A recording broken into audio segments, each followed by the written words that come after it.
Today we will tell you a real-life story of a couple who used to be the happiest and envied by all. This story is full of irony, contradictions, and even paradox.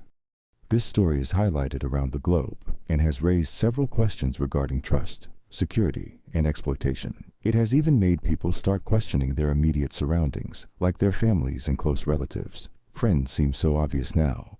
This is the story of a 71-year-old Giselle Pellicot, who was constantly being raped for a decade without even realizing it. This story is so ironic that even most of the alleged rapists consider themselves as victims and not criminals. The rapists term themselves as being pushed into it through deception. However, the more ironic thing is the fact that her husband, Dominique Pellicot, organized multiple events of rape. It all started around 50 years ago, when Giselle and Dominique were 19 years old. They fell in love with each other. They became lovers and would have a great time together. They loved each other, and their love grew with time. It was just 2 years later that they decided to get married. It was shocking news for many of the people, getting married at a very young age of 21, but they were up for it, and they knew each other. Despite the financial problems, they stood by each other. It was just for a brief period that they had to suffer infidelity, but they even got over this and did not let it break their bond of marriage. They were termed as the perfect couple by friends. They had everything to be happy about. A perfect family of 3 children and 7 grandchildren. They would even go on vacations regularly. After their retirement, the couple moved to the southern town of Mazan in 2013. This was the time when Giselle's health started to fall increasingly. She started losing weight and frequent memory loss, and even her hair started to fall. It was her so-called perfect husband who took her to doctors and took care of her. He made her feel as if she had the symptoms of Alzheimer's, or even worse, brain tumor. He would force her to take medicine, which she would consider a gesture of love and care. Little did she know that she had become the prey of such a wild predator. Dominique, the alleged husband of Giselle, would invite strangers into the house and make them rape his wife. According to reports, he has orchestrated around 200 rapes with more than 90 men involved. These men were subjected to certain rules, like they would wait nearby and would only be allowed inside the house when Giselle would be unconscious by the medicine. They could not wear perfume or smell tobacco. Also, they should either remain silent or talk in whispers only. One other interesting rule was that the men would undress only in the kitchen. According to reports, he would find these men on a website called, without her knowledge, on a website called Coco Gigi. The French government shut this website down because of its involvement in thousands of police investigations. It was in 2020 when a security guard of the grocery store caught Dominique attempting to upskirt some women in the store. The allegations led to his arrest.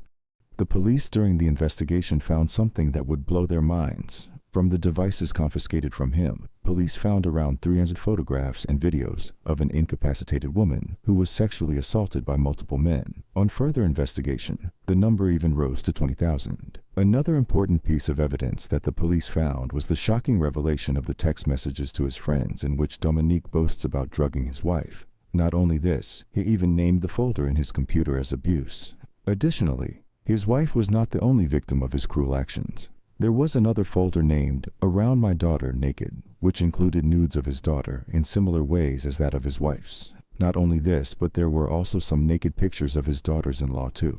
The most heartbreaking thing is when the police summoned Giselle to the station. She became defensive about this husband and denied any such act of his. She even termed him as a great guy. It was when the police showed her the evidence of his brutality that her world fell apart. This barbarism she could never have imagined in her life. She silently went to her home, packed her belongings in 2 suitcases and left the house. These 2 bags were the only ones that were left for her in more than 50 years of their marriage. Her diagnosis reports revealed that she has had multiple sexually transmitted infections. She immediately filed for divorce. But one thing that can never be rebuilt is her identity. Even though she changed her surname, her inner identity was lost.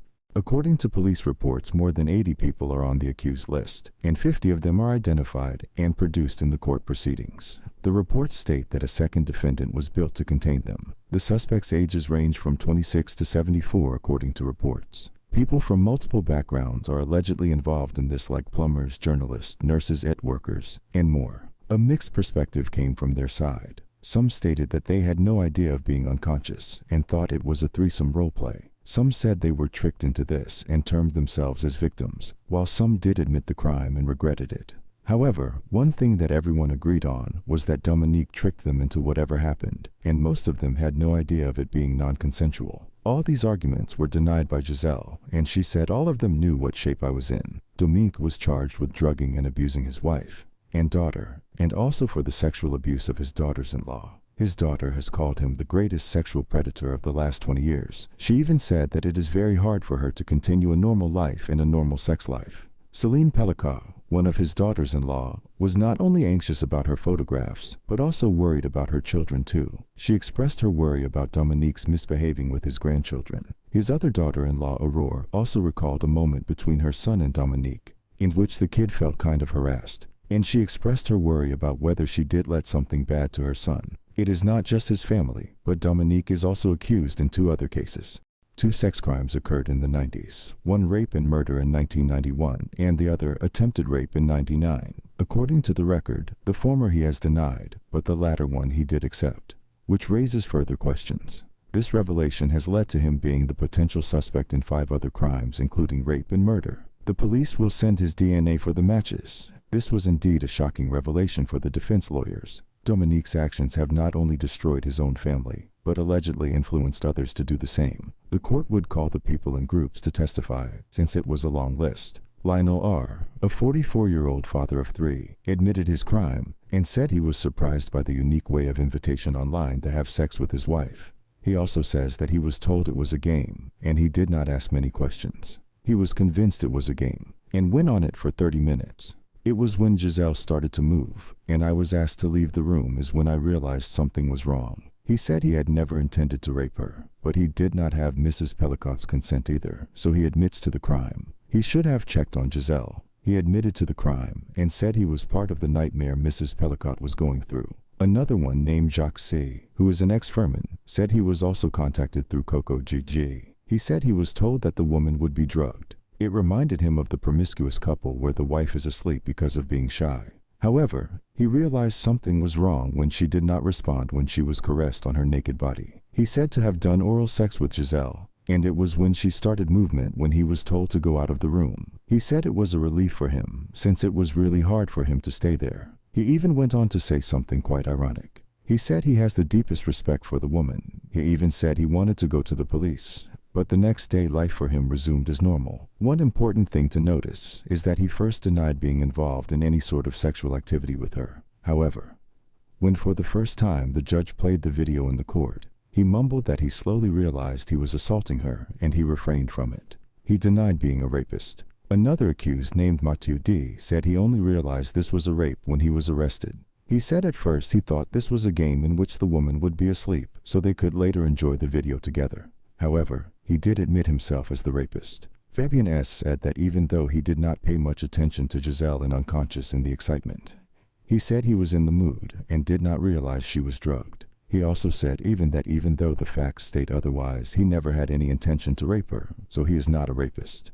Husamet D. said that he was told Giselle had a sleep kink, but still he was surprised at her condition. He said she did not move at all, and he even asked Dominique if she was dead or something, to which he replied, "It is just your imagination." So he went on for about 30 minutes. He said he had also received a text on the website claiming to be Giselle and being consensual for the intercourse. He denied any such allegation of being a rapist and said that is too much for him to bear. He even called himself a victim in this case.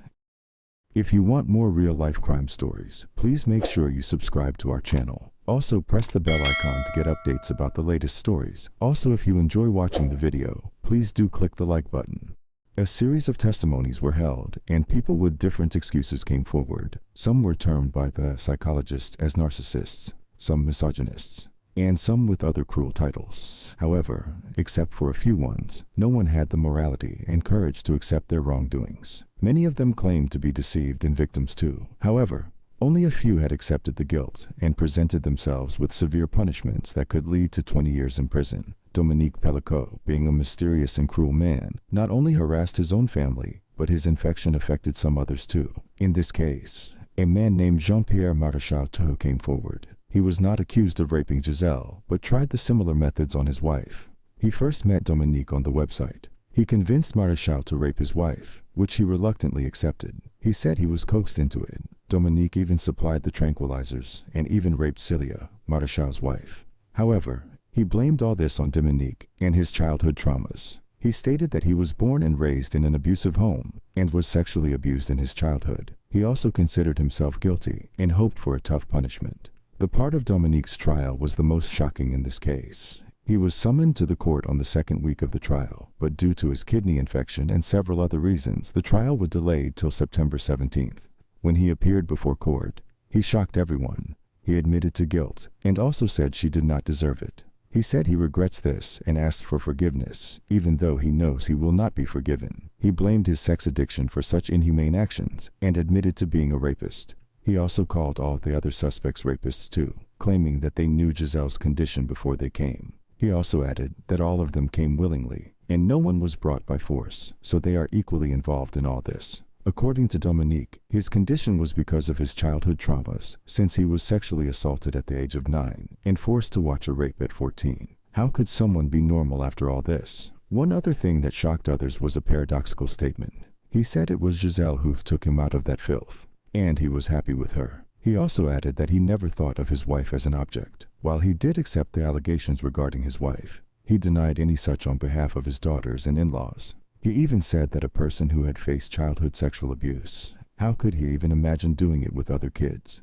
especially his grandchildren? He said he had never touched a child and would never touch one. When he denied taking any nude photos of his daughter, she interjected from the bench about him being a liar. One thing that breaks hearts is Giselle's statement in court, in which she says, for 50 years she was living with a man whom she could never have thought would do these things to her. She said she had complete trust in him. While the case is still in court and the trial is underway, the statements and evidence have created ethical dilemmas and confusion about the case. While some suspects accept their crime, the others deny being rapists on the grounds of being tricked into it. The court will give the final verdict. Giselle, on the other hand, bravely left the case open for all, even though she was given a chance to keep it autonomous. A voulu en ouvrant les portes de cette salle d'audience pour rendre ce procès public. Donc il est indispensable que les familles ne soient pas exposées et que personne ne prenne entre ses mains de vouloir faire la justice à la place de la cour privée. She said she wanted to save other girls from such heinous crimes, and that may be a way to lessen the burden off her chest. She says this might be the reason she may suffer less for the rest of her life. However, please do let us know in the comment section about how you people feel about this case. Giselle deserves justice, but what will that justice look like? Will that justice be an injustice to those claiming to be victims? Will the jury consider the childhood traumas of Dominique Pellico? Will society address childhood traumas that can potentially lead to such events?